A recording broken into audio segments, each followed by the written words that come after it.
Hello friends, my name is Shayla and today I am here finally with my top 10 books of 2018.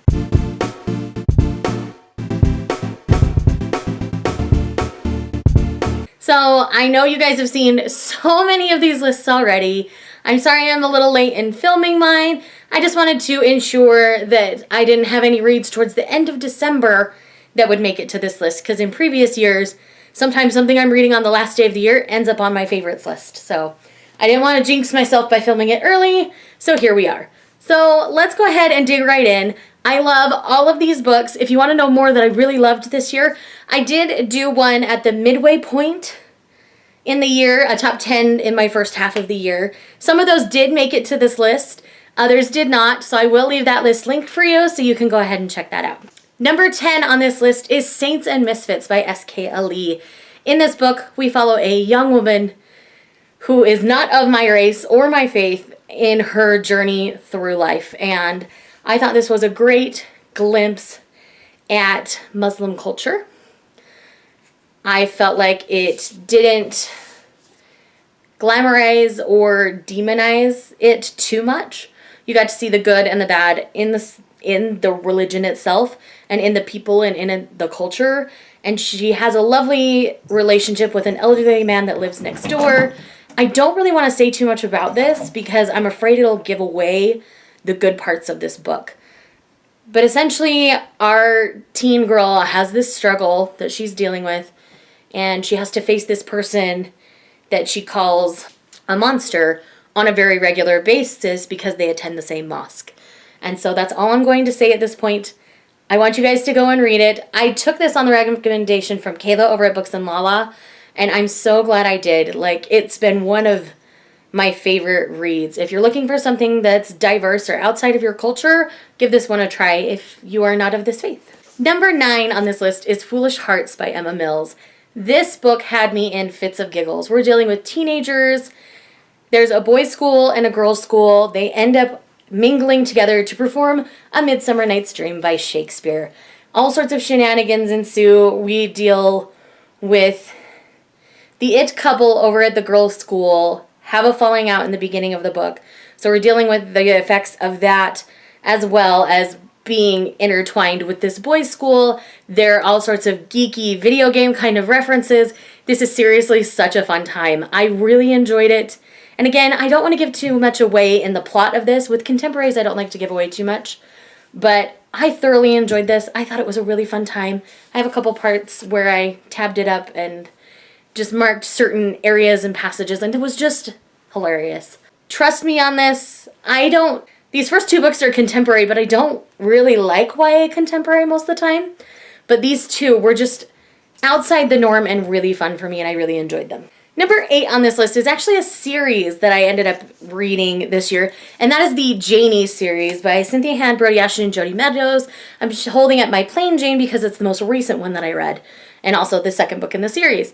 But these are books that definitely don't take themselves too seriously. They like to poke fun and tease at, classic literature or points in history. The first one is about the Lady Jane Grey, and this one is about Jane Eyre. They're both really fun. If you go into them knowing they're just going to be silly, then you can really enjoy them. If you try to take them too seriously, you're not going to enjoy it. Because these are books that are definitely satirical and push, that envelope, the fourth wall. You're talking directly to the authors sometimes. It's just fun. So go into it just for fun. Don't go into it expecting an exact Jane Eyre retelling, because that's not what this book is going to be. So go in, have a good time. There's paranormal elements to it, so it's fun. Number 7 on this list is probably lower than most of you expected it to be, and that is Kingdom of Ash by Sarah J. Maas. Now, I loved this conclusion to the series. I thought it was lovely, very well done. It was a monster of a book, and I like big books, so that wasn't the issue for me. I think for me, a little bit of my love for the series had waned a bit, but I did enjoy this conclusion. I found it thoroughly satisfying. I read it much quicker than I expected to, considering its size, but there are just better books that I read this year. But for those of you who have been sleeping under a rock, this is the 8th book in the Throne of Glass series. Because yes, I'm including the Assassin's Blade Bind Up as one of the books because it is canon. You need to read it before you're reading too far into the series. So yes, thoroughly satisfying conclusion. It was a 5-star read, so it's just lower on this list probably than most of you expected it to be.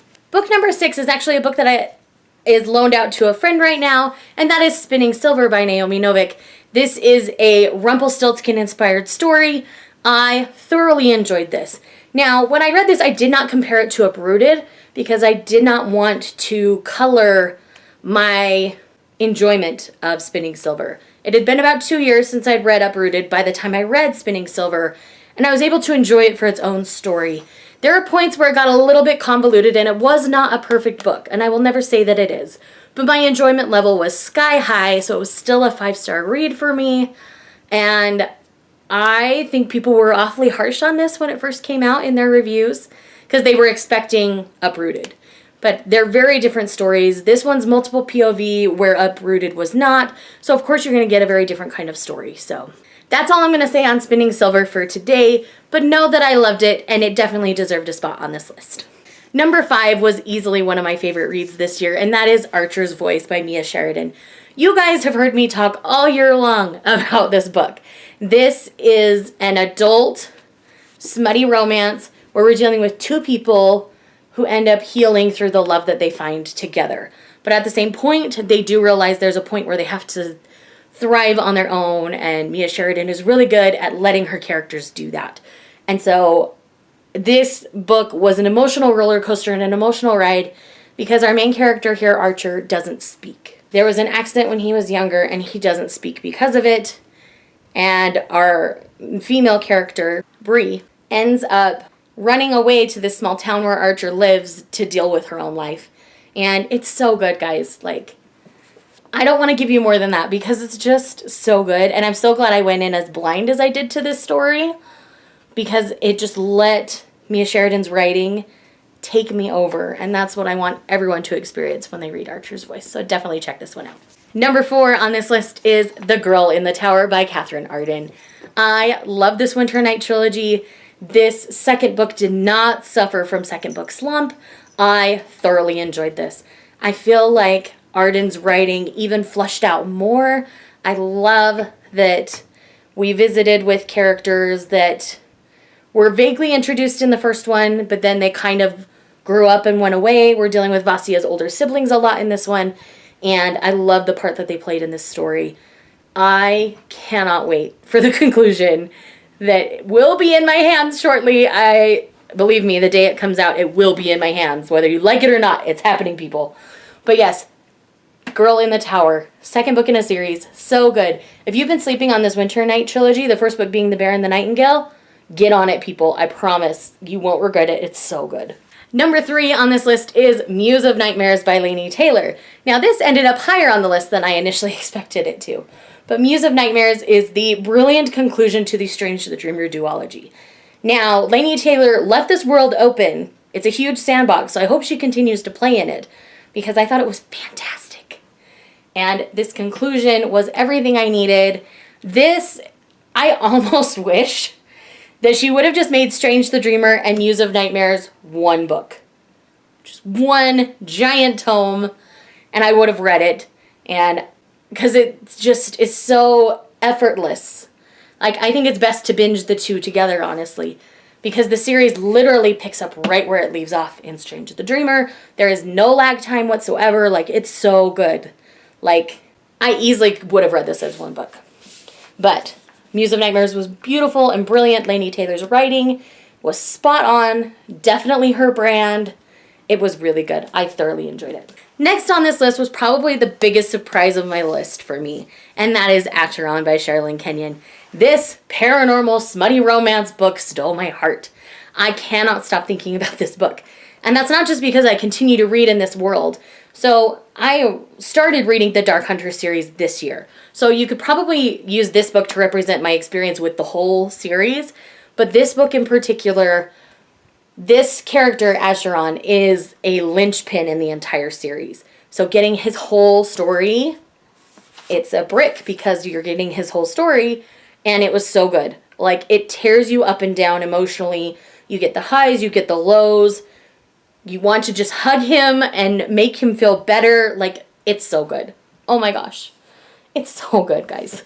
Like I say, this is the biggest surprise that made my list, but I cannot stop thinking about this book. It had to be on this list. And last but definitely not least, my friends, my number one read of 2018, Skyward by Brandon Sanderson. This space opera was everything I needed in a book. I loved this story. We follow the character of Spensa, who is a girl who's living in her father's shadow.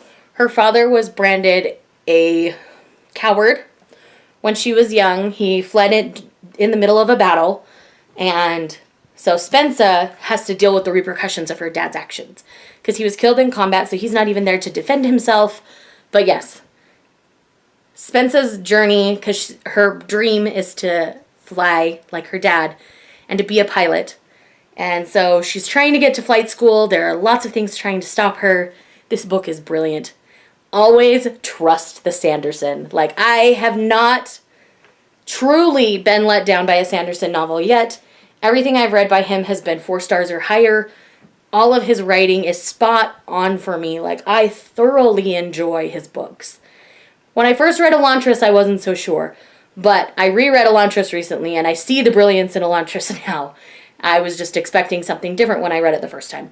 But Skyward is a young adult science fiction. I'm so excited we'll get book 2 this year. I'm sad we'll have to wait a little bit longer for books 3 and 4, because yes, it's going to be a 4-book series now, people. We're going to have 4 books in this beautiful universe. But I am so excited for this story to continue, because I love everything that happened in this book. Everything. Easy 5-star read. That's why it's my favorite read of 2018. All right, friends, thank you so much. If you could let me know in the comments down below what one of your favorite reads of 2018 is or was, I would absolutely love it. Thanks again for stopping by my channel, and I will see you guys in the next one.